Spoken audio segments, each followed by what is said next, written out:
Así que el día de hoy vamos a empezar la palabra del Señor. Vamos a hablar acerca de algo muy interesante que creo que el Señor ha puesto en mi corazón ya de hace tiempo para compartir con la iglesia. Y para empezar quería hacer una pregunta. ¿Alguna vez hemos estado en algún avión donde ha habido una turbulencia muy fuerte y sentimos como que el avión se va a hacer pedazos o como que el avión, no sé, como si se va a caer? Y siento mucho lo que tal vez tengan que viajar próximamente. Solamente les digo eso porque quería saber si alguna vez hemos estado en algo de esa forma, ¿verdad? Yo he estado así en un momento donde se ha estremecido mucho el avión y yo digo, bueno, yo espero que aquí seamos todos cristianos porque yo me voy con Cristo si me tengo que ir con Cristo acá.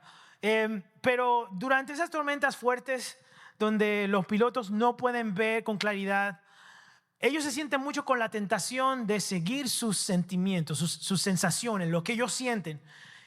Como todo el mundo, unos tal vez estando en el avión sienten como que el avión sube o baja, etcétera. Así que ellos sienten como que va a subir o va a bajar y tienen que tomar decisiones, pero no pueden tomarlas basadas en lo que sienten.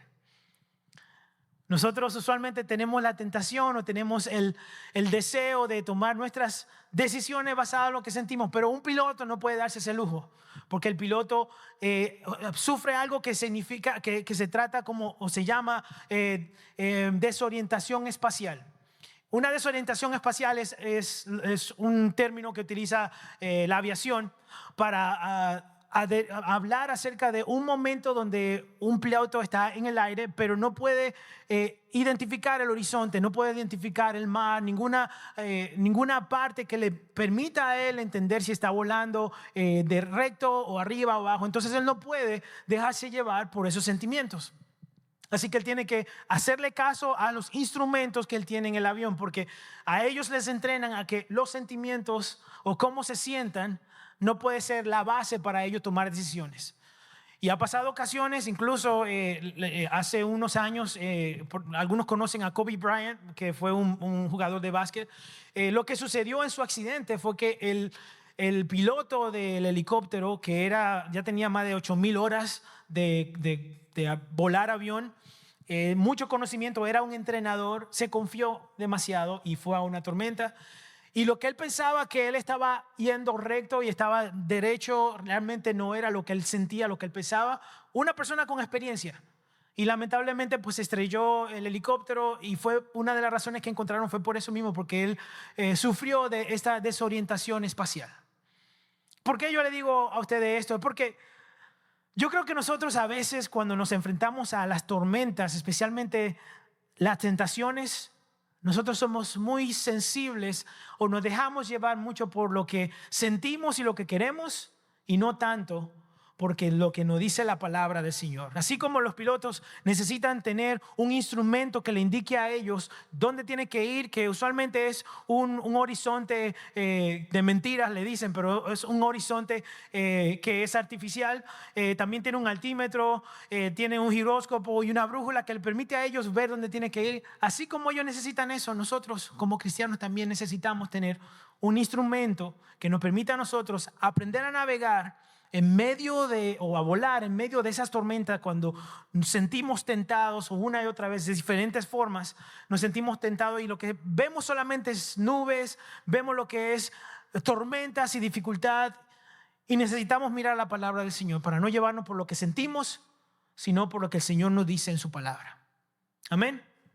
Por eso el día de hoy lo quise titular, el nombre de esta palabra, o de lo que creo que el Señor ha puesto en mi corazón, es pilotos del desierto. Pilotos del desierto. Porque muchas veces nosotros lo que queremos no realmente debe ser lo que es. Y quiero que vaya conmigo a la palabra de Dios en Lucas, porque en el momento de que Jesús fue tentado en el desierto, hubieron ciertas partes de esta historia, de esta parte en la vida de Jesús, que nos ayuda a nosotros a aprender a qué hacer en los momentos que sentimos algún tipo de tentación, no importa cuál sea, porque en esta carne, mientras estemos en la carne y hueso en la que estamos, vamos a sentirnos tentados una y otra vez a pecar, a hacer lo que a Dios no le agrada. Y nosotros tenemos que prepararnos para saber cómo navegar, cómo volar en medio de esas tormentas que se sienten como es una tentación de esa forma. Así que vaya conmigo a Lucas capítulo 4 y vamos a leer en el versículo 1. Vamos a leer unos cuantos versículos el día de hoy, así que quédese conmigo. Dice aquí: Jesús, lleno del Espíritu Santo, volvió del Jordán, y fue llevado por el Espíritu Santo al desierto por 40 días y era tentado por el diablo. Y no comió nada en aquellos días, pasados los cuales tuvo hambre. Entonces el diablo le dijo: si eres hijo de Dios, di a esas piedras que se conviertan en pan. Jesús respondiéndole le dijo: escrito está, no solo de pan vivirá el hombre, sino de toda palabra de Dios. Y le llevó el diablo a un monte y le mostró en un momento todos los reinos de la tierra. Y le dijo el diablo: a ti te daré esta potestad y la gloria de ellos, porque a mí me ha sido entregada, y a quien quiero la doy. Si tú postrado me adorares, todo será tuyo. Wow, qué oferta, ¿verdad?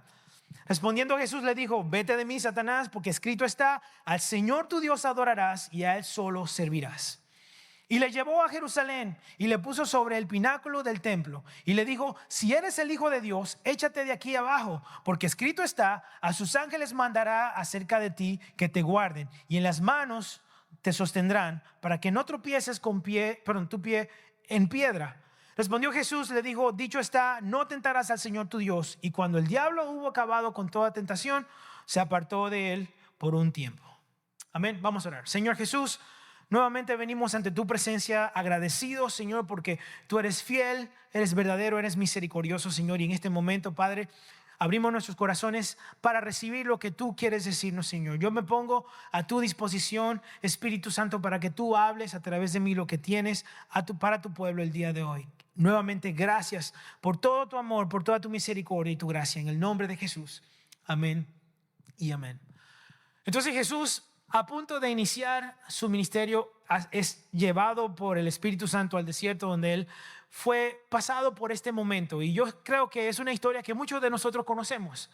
Muchos de nosotros hemos oído la historia de Jesús siendo tentado en el desierto, y a veces la leemos una y otra vez, pero se nos pasan unos detalles tan importantes que suceden ahí, porque son tan claros estos tres tipos de tentaciones que Jesús recibe, que creo que son importantes que nosotros nos detengamos un momentito y veamos cómo esas tentaciones se aplican a nuestra vida y cómo Jesús contraatacó esas tentaciones cuando el enemigo vino a tocar a la puerta con eso.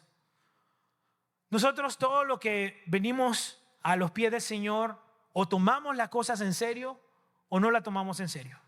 Somos cristianos genuinos o somos cristianos de mentiras. Entonces no sé en cuál de las dos categorías tal vez te sientas tú en la que estás. Pero los cristianos de mentira pues no van a tener el deseo o el interés de ver qué tienen que hacer o prepararse para cuando vengan las tentaciones, ellos no sucumbir a ellas. No van a querer hacer nada para prepararse para cuando la tentación venga abrumadora de una forma como una tormenta y ellos saber qué van a hacer.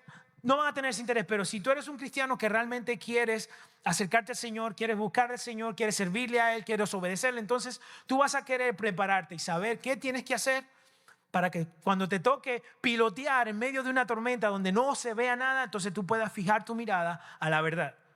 Porque el mundo de hoy lo que quieres es que tú te sigas por tus sentimientos, por lo que tú sientes, por lo que todo el mundo hace. Y la palabra del Señor es bien clara y nos dice que nosotros no podemos confiar en nosotros mismos. Porque el corazón nuestro es tan fallido, es tan falloso, es tan inconfiable que nosotros no podemos fijarnos de eso. Así que si hay algo que yo quiero que entendamos el día de hoy es que Dios quiere darle victoria a cada uno de nosotros, a todos, sobre las tentaciones. Entonces, si nosotros creemos eso, creemos que Dios quiere darnos victoria sobre todas las tentaciones, amén. Si nosotros entonces queremos o creemos que Dios quiere darnos la victoria, ¿por qué a veces seguimos viviendo como que la derrota es inevitable cuando viene la tentación? Hay muchas atracciones y muchas cosas que nos llaman a fallar al Señor, no necesariamente del ámbito sexual. Hay personas que tienen problemas robando, chismeando, tomando obviamente lo que no es de ellos, o haciendo actividades que no deben hacer, y se sienten atraídos a eso porque en nuestra carne, nuestro deseo muchas veces es el yo, lo que queremos, lo que sentimos en el momento, y no siempre lo que la palabra del Señor nos dice que debemos hacer. Así que yo quiero hablar rápidamente de tres realidades que creo que nos permitirán a nosotros fortalecernos para que cuando venga la tormenta a tocar la puerta, nosotros sepamos cómo navegar y no poner nuestra mirada en cómo sentimos, en lo que somos, sino en el instrumento que necesitamos fijarnos para poder volar y poder aterrizar, porque los pilotos que siguen sus sentimientos van a estrellarse, pero aquellos que aprenden a fijarse en la palabra del Señor, que es su instrumento verdadero para poder navegar, entonces van a poder aterrizar a salvo. Amén. Así que lo primero que quiero que veamos es que toda tentación tiene un origen. Las tentaciones tienen un origen. Y vamos a hablar de dos. Número uno es el enemigo. Sabemos que el enemigo es el tentador, lo conocemos en la palabra del Señor. Pero el enemigo nos tienta de afuera. Él no puede controlar nuestros pensamientos, él no puede controlar nuestra mente, él no tiene la capacidad de hacerlo. Pero él sabe cómo manejar las cosas a nuestro alrededor para crear ciertos sentimientos y emociones, incomodidades, para llevarnos entonces a ser tentados. Él se encarga de que veamos lo que Dios dice de un ángulo diferente, de un diferente contexto, de una idea diferente, para que entonces nosotros nos sintamos como que debemos dudar de lo que dice la palabra de Dios y tal vez debamos confiar más en lo que nosotros creemos porque suena como que está bien. Y a veces nosotros pensamos en cosas de esa forma como, yo siento como que está bien que yo haga esto. Pero si la palabra del Señor nos dice lo contrario, entonces por más bien que tú te sientas, tú estás equivocado. Y así es lamentablemente, claramente. Así que lo que yo quiero que entendamos es que el enemigo sí nos va a tentar desde afuera. Y sabemos que Él es el padre de toda mentira. El empeño de Él ha sido desde el principio torcer la palabra del Señor, cambiar el contexto de la palabra del Señor, incluso mentir. Y lo vemos en la historia de Adán y Eva. Y lo voy a mencionar brevemente, lo de la historia de Adán y Eva, porque ahí fue el principio, cómo empezó esta manipulación y esta mentira que el enemigo crea para poder entonces hacer que la humanidad o que nosotros como seres humanos, hijos de Dios, caigamos. Si recordamos la historia de Adán y Eva, Dios le dice a ellos que pueden comer de todo árbol que está en el campo, menos el árbol de la ciencia del bien y el mal. El enemigo se aparece y vamos a ir a Génesis capítulo 3, versículo 1, pero el enemigo aparece en la escena y quiere torcer las cosas. No quiere decir la verdad completa, sino que un poquito, porque quiere poner la atención de Adán y Eva en lo que ellos quieren, que saben que no deben hacer. Y dice así en Génesis capítulo 3, versículo 1, dice, pero la serpiente era astuta más que todos los animales del campo que Jehová Dios había hecho, la cual dijo a la mujer, con que Dios os ha dicho, no comáis de todo árbol del huerto. Eso fue lo que Dios le dijo a ellos. No fue de todo árbol del campo, ¿verdad? Le dijo de todos menos uno. Puede comer de todos menos uno, ¿verdad? Y la mujer respondió a la serpiente, del fruto de los árboles del huerto podemos comer, pero del fruto del árbol que está en medio del huerto, dijo, no comeréis. Ahora la atención de ellos dos está en ese árbol. Ahora la idea es, ok, bueno, hemos estado comiendo toda nuestra vida de estos árboles, el Señor nos había dicho que no tocáramos ese, así que no vamos a tocar ese. Pero aparece el enemigo y le dice, entonces no pueden comer de ninguno. Y dice ella, no es que no podemos comer de ninguno, es de ese que el Señor nos dijo que no lo hiciéramos porque si lo hacemos moriríamos. Entonces la atención ahora está puesta en ese árbol. Y dice el versículo 4, entonces la serpiente dijo a la mujer, no morirán, sino que sabe Dios que el día que comiereis de él serán abiertos vuestros ojos y seréis como Dios, sabiendo el bien y el mal. Wow. Si vemos, el plan del enemigo desde el principio fue hacer dudar a Adán y Eva de lo que Dios ya le había dicho a ellos. Dios no le dijo a ellos que no podían comer, solamente le dijo que de todos excepto uno no lo podían hacer. No comáis de todo árbol del huerto, le dijo el enemigo a ellos, que eso fue lo que dijo Dios. Y realmente sabemos de que no fue. El enemigo miente sobre lo que Dios les había dicho ya desde ese momento. Dios le dijo que no podían comer de ese árbol específicamente. Así que el enemigo comienza a torcer lo que Dios le había dicho a ellos para que ellos puedan tener esa atención. Y entonces le dice, no van a morir, sino que van a ser como Dios, conocerán el bien y el mal. Creo que el primer error que pasó acá, y es el que nos pasa a muchos de nosotros, es que comenzamos a entretener esa conversación con el enemigo. Déjenme, me explico. Si en ese momento Eva hubiese dicho, ¿sabes qué? Ya el Señor me dijo que no le pusiera la mano a ese árbol, así que yo me voy y ya se acabó. Pero sin embargo, ella, como nosotros muchas veces, nos ponemos a pensar una y otra vez, a entretener lo que el Señor nos dijo que no hiciéramos. Entonces comenzamos una y otra vez, como una gotita arriba de una piedra que eventualmente hace un hoyo. Así pasa con esos pensamientos. Entonces eso llevó a Eva a una discusión donde se plantó una semilla en ella para que ella dudara de lo que Dios había dicho. Y entonces puso también a Eva a un entendimiento a medias de lo que Dios le había dicho acerca de por qué no deberían comer del árbol. Entonces, otra cosa que el enemigo aquí le dice es que serán como Dios sabiendo el bien y el mal. El enemigo no le dio la consecuencia completa, solamente le dijo, hey, si ustedes comen, van a ser como Dios, van a saber el bien y el mal. Pero se le olvidó, y eso es lo que quería el enemigo, que ella no pusiera su atención en la consecuencia de fallar al Señor en esa parte. Porque nosotros, cuando recordamos las consecuencias de lo mal, de las cosas que hacemos que a Dios no le agrada, fácilmente decimos, sabes que yo no quiero fallar, no quiero alejarme de Dios, no quiero pecar, así que no lo hacemos. Así que si nuestra atención está puesta en lo bueno que nos hará sentir y no la verdad de Dios, entonces fácilmente seguimos reincidiendo en ese pensamiento, en ese pecado que sabemos que no debemos cometer. Entonces el desafío directo de Satanás es lograr que Eva dudara de la palabra que Dios le había dicho. Y no estamos echando solamente la culpa a Eva, estamos hablando de Eva y Adán, ¿ok? No vamos a hablar de quién tuvo la culpa de morder la fruta primero, pero sabemos que la caída del hombre se produjo porque inicialmente él entretuvo esa conversación y puso su atención en lo que el Señor le dijo que no debería hacer. El enemigo no tuvo que entrar en su mente para decirle a ellos, mira ese árbol, o mira esto, a ti te gusta esto. Él no podía hacerlo, pero sí pudo poner las piezas necesarias a su alrededor y decir las cosas apropiadas para que ellos pusieran su atención en eso. Si el enemigo logra que nosotros dudemos de lo que Dios nos ha dicho, entonces vamos a comenzar a preguntarnos, ¿será que Dios realmente es bueno? ¿Será que Dios miente? ¿Será que Dios realmente me cuida, que Él me quiere, que yo le importo? Porque si Él puede hacer que tú dudes del poder, de la veracidad, de la realeza y la grandeza de Dios y lo bondadoso que Él es, entonces es una puerta que se abre para destrucción completamente. Y el enemigo, cuando tira, Él no tira a herir, Él tira a matar.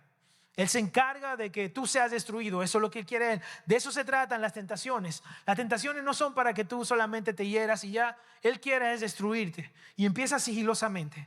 Empieza con una conversación que entretenemos muchas veces, o mirando algo que no debemos, o oyendo algo que no debemos oír, o en medio de una conversación que sabemos que no deberíamos estar. Él no va a empezar de una forma abrupta, pero Él va a poner las cosas en su lugar para que nosotros poco a poco cedamos y estemos en la conversación y hablemos y comenzamos a responder una y otra vez hasta que nos damos cuenta que estamos en el medio de la tormenta. Y si no estamos preparados, entonces nos tiemblan las rodillas y caemos. El error de Adán y Eva no fue comer primero, fue entretener la conversación con el enemigo que los llevó a ellos a creer. Entonces, uno de los orígenes de las tentaciones es el enemigo. Él pone las cosas en su lugar para eso. Y aunque en la mayoría de casos atribuimos los momentos de tentación al enemigo, eso no es la única fuente de donde vienen las tentaciones. Porque también nuestra propia carne nos traiciona. Y ahí es donde viene la otra fuente donde nosotros lamentablemente tenemos que luchar, porque entonces eso es una lucha en la mente, eso es una lucha interna. Así como el enemigo nos tienta desde afuera, la carne entonces nos tienta desde adentro. Y los recursos que utiliza la carne para tentarnos desde adentro son errores pasados que a veces queremos volver a pensar, a imaginar, a revivir en nuestra mente, para recordar cómo se sentía, cómo era cuando yo tenía o cómo eran las cosas. Como decía el pueblo de Israel cuando salió de Egipto, las cebollas, yo me acuerdo cómo eran las cebollas allá. ¿Quién quería comer cebollas en una esclavitud? Bueno, ellos querían comer cebolla en un momento de esclavitud. El Señor lo había librado a ellos, había hecho cosas tan grandes y ellos volvían una y otra vez a pensar en cómo eran las cosas antes. Y eso es lo que hace la tentación cuando viene de la carne. Internamente te dice, hey, ¿sabes qué? ¿Te acuerdas de tal cosa? Pero nosotros tenemos que tener sabiduría, porque el Señor nos ha dado la sabiduría para contrarrestar los pensamientos. Las tentaciones en su mayoría son impulsadas por deseos que le hemos dado lugar a nuestras vidas. Y en Santiago 1:14, tal vez ustedes ya lo conocen, este versículo dice: cada uno es tentado cuando sus propios malos deseos lo arrastran y seducen. Luego, cuando el deseo ha concebido, engendra el pecado, y el pecado, una vez que ha sido consumado, da a luz la muerte. Entonces, yo me imagino al enemigo poniendo las cosas en su lugar para que tú caigas. Y vamos a decir, tú caíste, cometiste el pecado, pero viniste al Señor y pediste perdón. Entonces ahora tu carne es la que va a querer estacionarte, porque te va a decir, ¿sabes qué? ¿Te acuerdas cuando caíste? ¿Te acuerdas qué bien se sintió en ese momento? Y no te acuerdas de las consecuencias. No te acuerdas cómo tú te sentiste, lo bajo que te sentiste, cómo caíste, lo mal que te sentiste por fallarle al Señor. Pero te acuerdas de cómo te sentiste en el momento. Y lo que el Señor quiere que entendamos es que cuando tengamos esos momentos que vivamos en la tormenta, nosotros nos enfoquemos en el instrumento de control del avión y no tanto en cómo nos sentimos en ese momento. Por eso cuando vimos en la tentación de Jesús en el desierto, Él no estaba apelando a cómo se sentía. Él iba una y otra vez a la palabra del Señor. Y eso es lo que vamos a estar mirando en unos momentos. Todos tenemos deseos o algún deseo interno de darle gusto a nuestra carne. Está en nuestra naturaleza. Nosotros nos sentimos atraídos al pecado y esto va a ser una pelea que vamos a pelear constantemente mientras estemos aquí en esta tierra. Pero nos haremos más y más fuertes cuando vivamos más y más por la palabra y nos dejemos dirigir más y más por lo que dice Dios y no por lo que decimos nosotros, por lo que queremos nosotros. Eva fue engañada por la serpiente y el texto dice que ella vio el árbol que era bueno para comer, agradable a los ojos y codiciable para alcanzar la sabiduría. Ya Eva le había puesto el ojo al árbol. Ya Eva sabía que se veía apetecible, que era lindo, era bueno y wow, ya tenía esa atracción y ella sabía que en su mente tenía esos deseos. Nada más era un poquito de tal vez empujarla para que ellos entonces cometieran el error. Después de reincidir en su mente y verlo de lo apetecibles, que el árbol era bueno y para comer y agradable a los ojos, nada más era cuestión de poner las piezas necesarias. Y eso es lo que nos pasa muchas veces a nosotros. Nosotros hemos estado expuestos a ciertas situaciones, conversaciones, películas, músicas, conversaciones, varias cosas que nos llevan a querer o a levantar nuestra curiosidad de hacer o decir o actuar de ciertas formas, y nada más cuestión de que el enemigo ponga las piezas en su lugar para que nosotros entonces nos dejemos engañar y caigamos. Entonces el deseo interno de ser como Dios para ella la despertó esa ambición y como que fuera de esa voluntad divina. Y la concupiscencia puede tomar forma de orgullo y ambición también en esa forma. Así que nos damos cuenta de que las tentaciones externas van a venir por el enemigo, pero la que nos traiciona realmente a nosotros es la carne. Y nosotros tenemos que llevar nuestros pensamientos cautivos a la obediencia de Cristo. Dice en 2 Corintios 3, ¿se acuerdan? 10:3. Nosotros tenemos que llevar nuestros pensamientos cautivos a la obediencia de Cristo. Eso quiere decir que en el momento que vengan esos pensamientos a querer llenar nuestra mente y confundirnos, nosotros decimos, yo sé que el Señor no quiere que yo esté pensando en esas cosas. Y tenemos que llenarnos de la palabra del Señor para, como Jesús, responderle y decir, ¿sabes qué? No solo de pan vivir el hombre, no solo lo que me llena la carne, no solo lo que me gusta es suficiente. Lo que Dios quiere es que yo viva de una forma agradable a Él. De eso es que yo voy a vivir. No de cómo yo me sienta ni cómo yo quiera. ¿Estamos aquí? ¿Me doy a entender? Entonces, le quiero decir de dónde no vienen las tentaciones, porque Dios no tienta al hombre. En Santiago, otra vez, en el capítulo 1, versículo 12, dice, dichoso el que resiste la tentación, porque al salir aprobado, recibirá la corona de la vida que el Señor ha prometido a quienes lo aman. En el 13 dice, que nadie al ser tentado diga, es Dios quien me tienta, porque Dios no puede ser tentado por el mal, ni tampoco tienta Él a nadie. Todo lo contrario, cada uno es tentado cuando sus propios malos deseos los arrastran y los seducen. A veces yo he escuchado de que la gente dice, no, es que Dios me tentó. Que Dios te tentó. Sí, Dios me tentó. Y yo, ¿cómo que Dios te tentó? Sí, Dios me tentó. Él sabía que yo iba a caer y entonces Él permitió eso y yo caí. No fue nada mío, simplemente Dios me tentó. Y la gente tiene un mal concepto acerca de eso porque Dios no tienta, porque la tentación es para la destrucción del hombre, para que el hombre caiga y muera. El enemigo es el que se encarga de eso. Ahora, Dios sí permite tentaciones para que nosotros aprendamos a ver dónde estamos, nuestra debilidad, y sepamos que tenemos que fortalecernos y caminar. Él permite las tentaciones, pero Él no las provee, Él no las da. Lo que Dios sí da son pruebas. Eso sí hace el Señor. Porque él quiere que tú veas, Él necesita que tú veas dónde tú estás parado y lo que tienes que hacer para que tú crezcas. No sé si me están entendiendo, pero es necesario que nosotros vivamos pruebas y pasemos por pruebas, pero las tentaciones vienen directamente del enemigo. Aunque el Señor la permita, es para que nosotros veamos si estamos débiles o no. Y en ese momento donde nosotros tenemos que caer o no caer, es que sabemos, como dicen por ahí, si es verdad que el gas pela, si es verdad que las cosas son de verdad.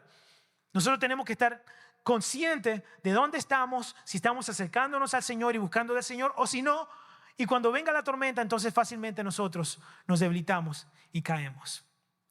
La tentación no viene de parte de Dios porque la maldad no es la naturaleza de Dios. No va en la naturaleza de Dios. Dios es bueno, es amable, es bondadoso, es grande en misericordia, Él es santo. Así que no es posible de que Dios cree maldad para que nosotros entonces seamos tentados. Santiago, al escribir esto, sabía que la mayoría de personas iban a tener una inclinación a culpar a Dios cuando vinieran las tentaciones y ellos se sintieran inclinados a caer. Sabiendo eso, él escribió y dijo: hey, que nadie diga que Dios lo tienta, sino que sepa que desde su propia concupiscencia y sus pensamientos y sus acciones pasadas y tal vez su vida anterior, vendrán esos pensamientos a tocar la puerta. Y esos pensamientos, el trabajo de esos pensamientos es que ellos se queden ahí y reincidan. Y si nosotros, como Eva, nosotros entretenemos esos pensamientos, entonces eventualmente nos vamos a dejar engañar. En ningún momento el Señor nos dice que nosotros tenemos que pelear contra el pecado. Al contrario, nos dice que nosotros tenemos que huir de la tentación, resistir al diablo. Y me encanta ese versículo porque dice: someteos pues a Dios primero. No es resistir al diablo y él huirá, no. Primero hay que someterse a Dios, resistir al diablo y él huirá de vosotros. A veces la gente solamente se piensa en los últimos dos cuando dice: no, resistir al diablo y él huirá de vosotros. Pero si tú no te has sometido a Dios, no vas a poder resistir al diablo para que él huya de vosotros. Y si vemos la historia, cómo Jesús estuvo hablando con Satanás en el desierto, al final Satanás tuvo que huir, tuvo que irse, porque el Señor lo resistió. El Señor en su humanidad tenía hambre, tenía 40 días en el desierto sin ver un pan, sin ver nada, y el enemigo viene y apela a sus deseos carnales, a lo que él quiere en ese momento. Y en un momentito le voy a dar un poquito más detalle acerca de eso, pero Dios sí nos prueba y lo hace para que nuestra fe sea crecida o crezca, pero las tentaciones vienen del mal y cuando vienen son para destruirnos. Amén. Yo espero que eso sea claro. Dios no tienta para destruirte, sino que permite prueba para desarrollarte. Eso es lo que hace el Señor. La diferencia otra vez entre la tentación y la prueba es que la tentación busca tu caída, pero la prueba busca tu crecimiento. Que tú avances, que tú te acerques al Señor, que tú veas dónde estás y a dónde debes de estar para que sigas creciendo en el Señor. Así que cuando vengan las tentaciones, entendamos el origen, porque la forma que podemos tener o triunfar sobre las tentaciones es sabiendo de dónde vienen. Vendrán tentaciones del enemigo poniendo cosas a nuestro alrededor, piezas en su lugar para que nosotros nos dejemos engañar, pero también vendrá la carne, pensamientos de nuestra vida pasada, de quienes éramos antes, de las cosas que hacíamos. Y a veces, como le decía, pensamos, a la hora de venir a esta nueva vida, pensamos como pensaba Israel: cuando vivíamos allá en Egipto teníamos esto y lo otro, pero éramos esclavos, eran esclavos. Y a veces esos pensamientos vienen a nuestra mente de una forma indirecta. Tal vez no sea exactamente de esa forma, pero imaginamos y pensamos: wow, yo me acuerdo cuando hacía esto, o cuando iba a tal lugar, o estas cosas, me acuerdo de esto. Y pensamos: wow, qué bueno, qué bien me sentía. Pero nos olvidábamos de que vivíamos en la oscuridad, que estábamos esclavos al pecado, que nosotros no teníamos esperanza. Hasta que vino Cristo y transformó nuestra vida. Ahora el Señor nos dice: tú quieres navegar y quieres volar y llegar a un lugar a salvo. Entonces tú tienes que fijarte en la palabra del Señor y no fijarte en tus sentimientos. El enemigo trató de usar sus estrategias de mentira, como lo hizo con Adán y Eva, y como lo hace todavía con nosotros hoy, con Jesús. El enemigo trató de usar con Jesús de esa misma forma como lo hizo con Adán y Eva y como lo hace el día de hoy. Así que Lo siguiente que quiero que veamos, la siguiente realidad que quiero que veamos es que la tentación tiene una estrategia. Y esa estrategia es distorsionar la verdad. Volvamos otra vez un poquito más atención a el momento donde Jesús está siendo tentado. Y vamos a hablar de estas 3 tentaciones rápidamente. Lo primero es que le dice, si eres el Hijo de Dios, convierte las piedras en pan. El enemigo comienza poniendo en duda la veracidad y la identidad de Jesucristo. Si realmente si tú eres el Hijo de Dios, entonces tú tienes que tener poder para convertir estas piedras en pan. ¿Verdad que sí?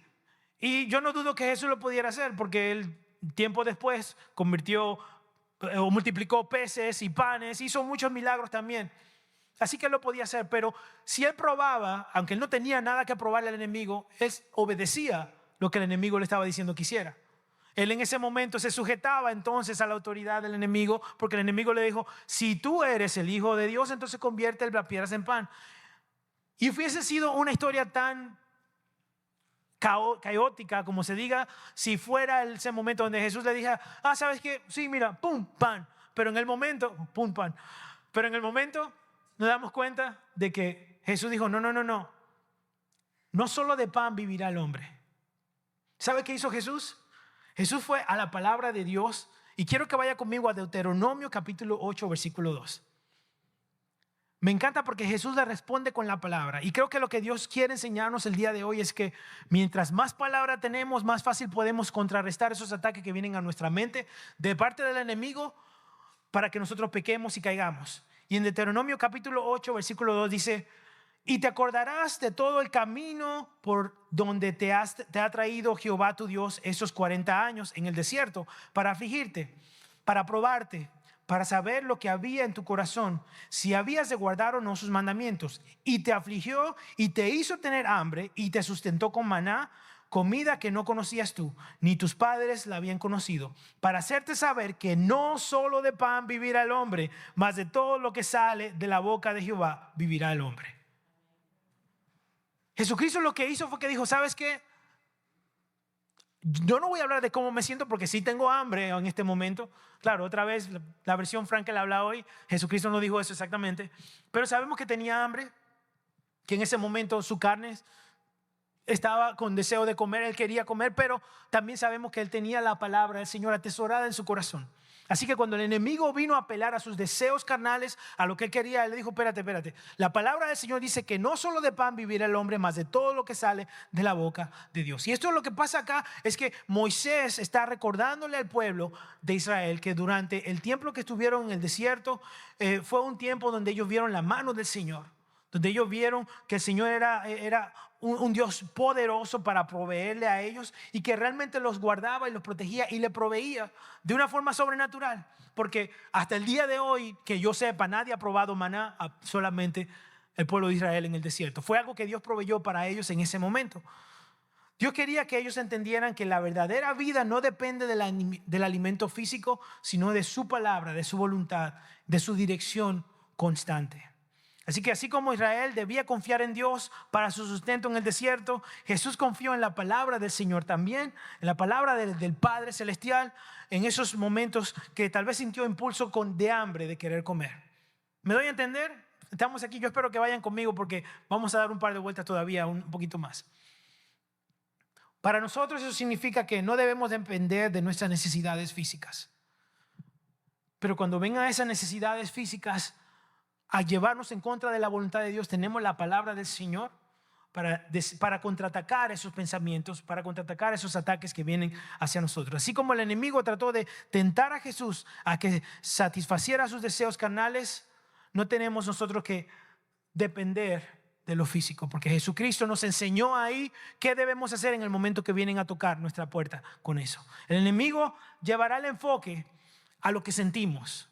Jesús tenía hambre.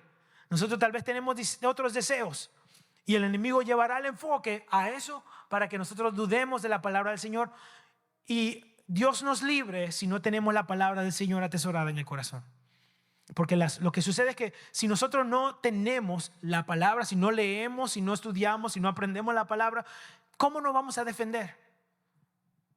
¿Cómo vamos? Imagínense que fuéramos nosotros que estuviéramos en el desierto y el enemigo venga y nos diga, mira, cómete este pan, convierte este pan porque tú puedes, etcétera. Y le obedeciéramos a Él. Y el Señor, si no tenemos en la palabra en nuestro corazón para decir, no solo de pan vivirá el hombre, sino de toda palabra que sale del Señor, entonces nosotros vamos a rendirnos a obedecer a lo que el enemigo quiere hacer.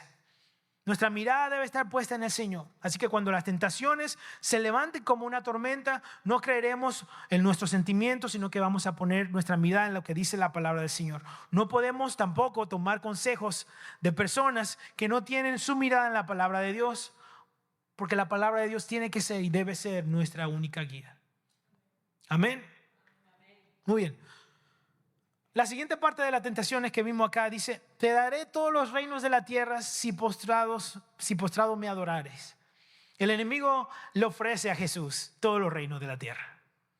O sea, Jesucristo crea toda la tierra, porque sabemos que Dios creó toda la tierra a través del Señor Jesús. Bueno, Jesús creó todo siendo Dios.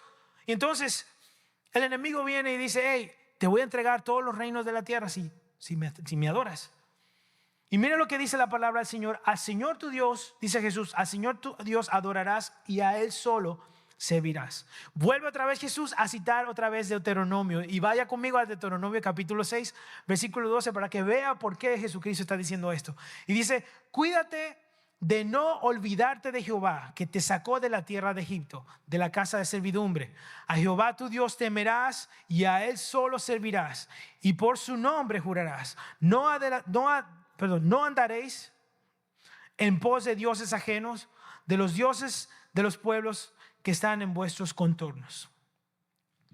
Moisés nuevamente le está hablando aquí al pueblo de Israel para que se recuerden de que a pesar de que ellos lleguen a esta tierra prometida en Canaán que el Señor le da a ellos, sepan de que aunque estén ahí, no se deben olvidar de las grandezas y misericordia de Dios, de la bondad de Dios, y sobre todo que no sucumban a la tentación de adorar otros dioses, porque la gente de Canaán tenían otros dioses, eran personas paganas en ese tiempo. Así que al llegar el pueblo de Dios a esa tierra prometida, ellos iban a tener la tentación de seguir esas costumbres. Y le dice, no sigan esa costumbre, a tu Dios adorarás, solamente a Él servirás. Dios ya les había dado a ellos las tablas de los 10 mandamientos y todos sabemos o conocemos tal vez los 10 mandamientos. El primero dice, no tendrás dioses ajenos delante de mí. Y en otras ocasiones aquí hemos hablado acerca de la idolatría, así que sabemos de qué se trata esto. Nosotros seremos tal vez tentados a cosas parecidas y el enemigo eso es lo que va a querer hacer, a que nosotros caigamos o vayamos detrás de otros dioses.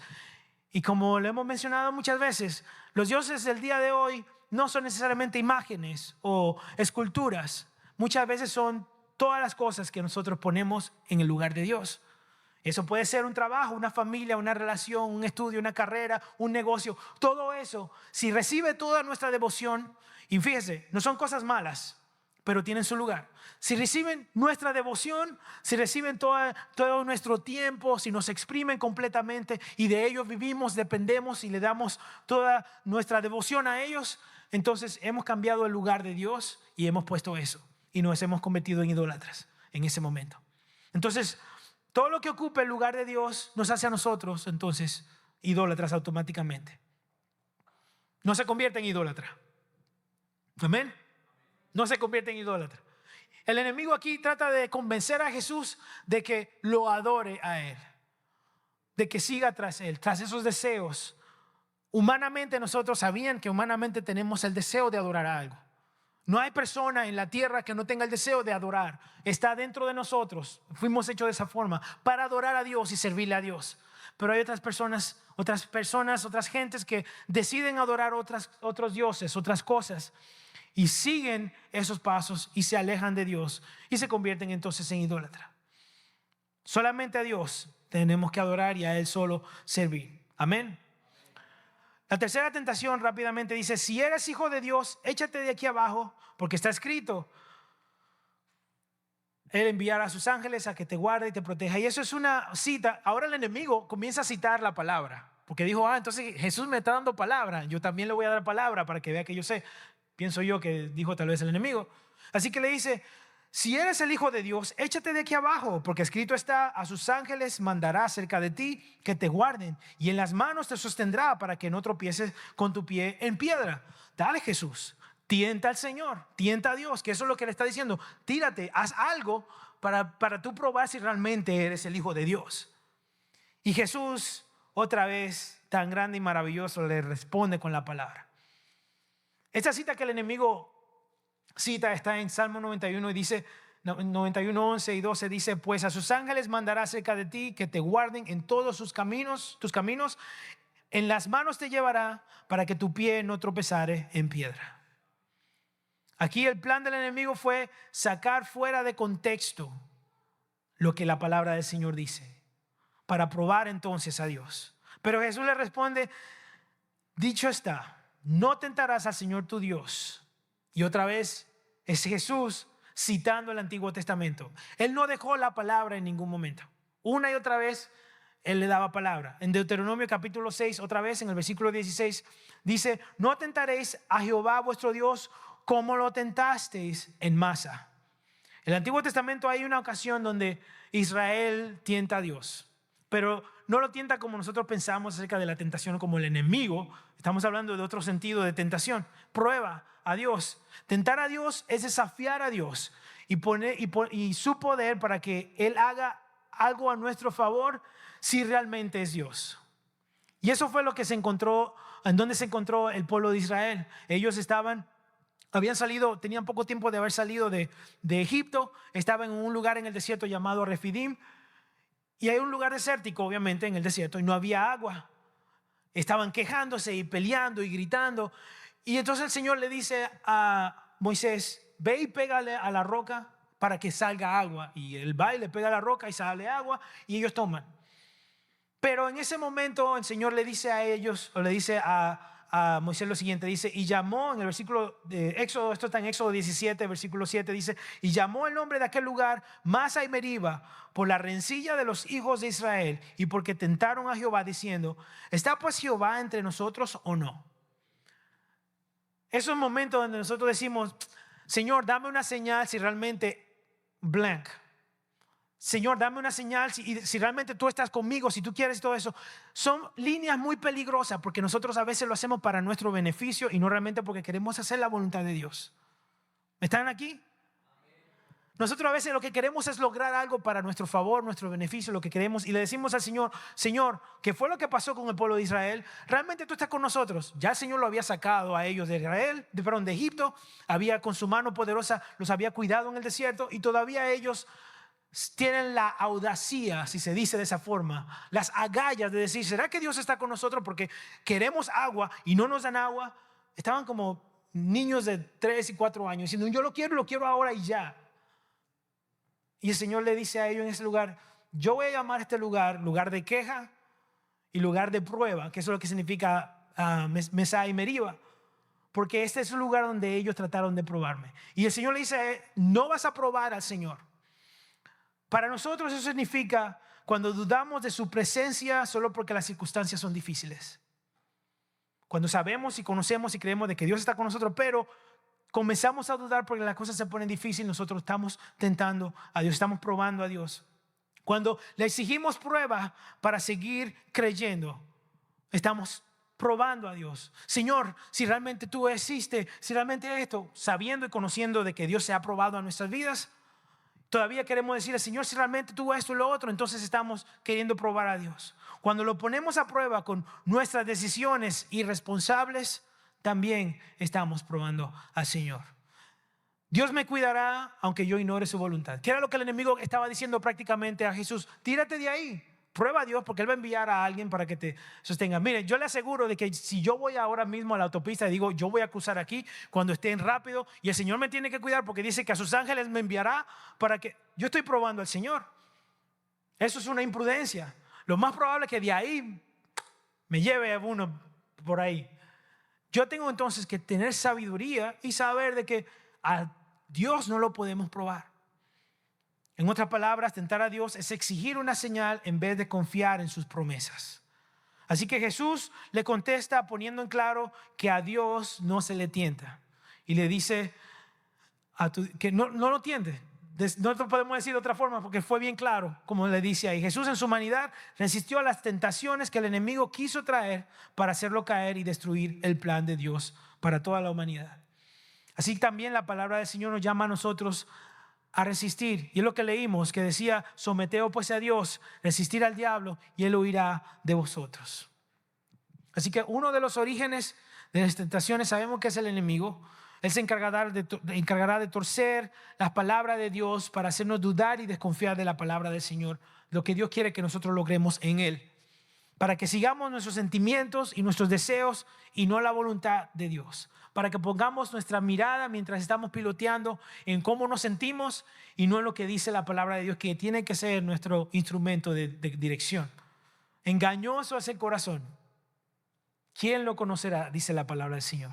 No podemos confiar ni siquiera en nuestra propia opinión. Por último, la tentación tiene un antídoto, y esa es la palabra del Señor. En cada una de las ocasiones que vimos aquí, vimos que mientras Jesús está siendo tentado una y otra vez, Jesús sabía la palabra. No se estaba llevando por lo que sentía, sino porque Él sabía que lo que decía la palabra del Señor. Y cuando el enemigo traiga algún argumento a tu vida, sea de la tentación, de la dificultad en la que tú estás, tú tienes también que tener la palabra en tu corazón. Tú tienes que leer la palabra. La Biblia no se hizo para leerla aquí nada más en la iglesia. La Biblia se hizo para que nosotros la estudiáramos, la escudriñáramos, nos sentáramos diariamente y la leyéramos y meditáramos en ella y la estudiáramos y la atesoráramos. Pero atesorarla no solamente memorizarla, es vivirla, es practicarla. Porque en el momento que yo vivo la palabra y la practico, cuando viene el enemigo a tocar la puerta con la tentación, mi vida de práctica en la palabra automáticamente va a responder de que, hey, el Señor no quiere eso. Yo sé que su palabra dice esto, esto y lo otro, así que yo no me voy a dejar llevar por las tentaciones. Eso no quiere decir que tú no vas a ser tentado. Sí vas a ser tentado, pero tú sabes cómo contraatacar esas tentaciones. Mientras estemos en la carne, en esta carne y hueso, vamos a sentir esa atracción al pecado, pero vamos a poder resistir y ser fortalecidos si nosotros una y otra vez nos acercamos al Señor y vivimos en la palabra. No solamente nos la memorizamos, vivimos en la palabra. En Salmo 119, versículo 9 dice: ¿con qué limpará el joven su camino? Un versículo muy conocido. Con guardar tu palabra. Con todo mi corazón te he buscado. No me dejes desviarme de tus mandamientos. En mi corazón he guardado tus dichos. ¿Para qué? Para no pecar contra ti. ¿Cómo yo me libro de vivir en una vida pecaminosa? ¿Cómo yo libro de no reincidir en el pecado? Bueno, aquí yo veo que dice: en mi corazón yo guardo sus dichos para no pecar. Pero si tú no guardas sus dichos en tu corazón, lo más probable es que no estés preparado para vivir una vida en santidad y no caer en el pecado. El conocer la verdad es lo que nos mantiene a nosotros volando rectamente, aunque nosotros nos sintamos tal vez un poco desorientados en este mundo por lo confundido y lo aturdido que está y las distracciones y cómo nos jalan de un lado para otro y lo que ahora el mundo acepta que está bien y lo que no es. En toda esa confusión, lo que nos mantiene a nosotros rectos es la palabra del Señor. Yo espero que eso sea lo que estamos haciendo en la casa, estudiando, leyendo y guardándola en nuestros corazones. Porque como le digo, el mundo el día de hoy está confundido. Ha perdido su propósito, ha perdido su identidad, no sabe quiénes son, porque han vivido tanto tiempo tan lejos de la palabra de Dios que ellos se dejan llevar por sus sentimientos. Y eso está bien, eso es normal para ellos. Pero nosotros sabemos que engañoso es el corazón, que nosotros no podemos dejarnos llevar por nuestros sentimientos. Y el mismo Señor Jesús en el desierto lo hizo bien claro de que Él no se dejó llevar por sus sentimientos, sino que Él una y otra vez citaba la palabra del Señor para contrarrestar esos ataques del enemigo. Así que yo le quiero regalar a ustedes, como siempre, yo soy muy dadivoso, le quiero regalar unos cuantos versículos a ustedes que se lleven. En Juan capítulo 14, versículo 23 dice: respondió Jesús y le dijo: el que me ama, mi palabra guardará, y mi Padre le amará, y vendremos a él y haremos morada en él. Guardar la palabra es una expresión de amor a Dios. Una de las formas de decirle: Señor, yo te amo, es guardando la palabra, porque al guardar la palabra del Señor en nuestro corazón vamos a querer vivir para agradarle a Él, para amarle a Él, para servirle a Él. Otro versículo que le voy a regalar está en Santiago capítulo 1, versículo 22 dice, pero sed hacedores de la palabra y no tan solamente oidores, engañándoos a vosotros mismos. O sea, no basta escucharla, guardarla, implica ponerla en práctica. Es necesario que practiquemos la palabra. Primera de Juan capítulo 2, versículo 5 dice, pero el que guarda su palabra, en este verdaderamente el amor de Dios se ha perfeccionado. Por eso sabemos que estamos en Él. Otra vez, guardar la palabra de Dios muestra madurez espiritual y una comunión con Dios, porque amamos a Dios, queremos vivir en su palabra. Y yo le voy a regalar uno más y ya, último, para que se lo lleve a su casa. Yo sé que son muchos, tal vez necesite ayuda cargándolo todos con usted. Pero en Apocalipsis capítulo 3 dice, yo conozco tus obras. He aquí he puesto delante de ti una puerta abierta, la cual nadie puede cerrar. Porque aunque tienes poca fuerza, has guardado mi palabra y no has negado mi nombre. Dios honra a quienes permanecen fieles a su palabra, aún en los momentos de debilidad. Porque vamos tal vez a experimentar momentos de debilidad, pero la decisión de caer o no está en nosotros. Y esa decisión va a ser fuerte en qué tanta palabra tengamos y vivamos por ella, para nosotros no tomar el siguiente paso para caer. Entonces, ¿cómo respondemos actualmente a las tentaciones? ¿Será que nosotros el día de hoy todavía lo hacemos por sentimientos o lo estamos haciendo por palabras? Por la palabra del Señor. Cuando viene el enemigo a tocar la puerta, cuando estamos volando en medio de una tormenta, aturdidos, estamos tan débiles que no sabemos si vamos a caer o no. ¿Será que estamos yendo a la palabra de Dios, atesorándola y viviéndola en nuestro corazón, o estamos viviendo por sentimiento? Y tal vez, ¿qué área de tu vida necesita el día de hoy ser alineada con la palabra de Dios para que entonces tú no cedas en esos momentos de presión, en esos momentos de dificultad, donde las nubes, donde la tormenta no te deja ver por dónde vas?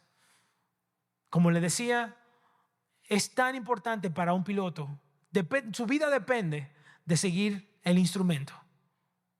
No sus sentimientos, no cómo se sienta, porque en su sensibilidad él puede sentir de que él va subiendo cuando en realidad va cayendo, si él no está fijándose bien.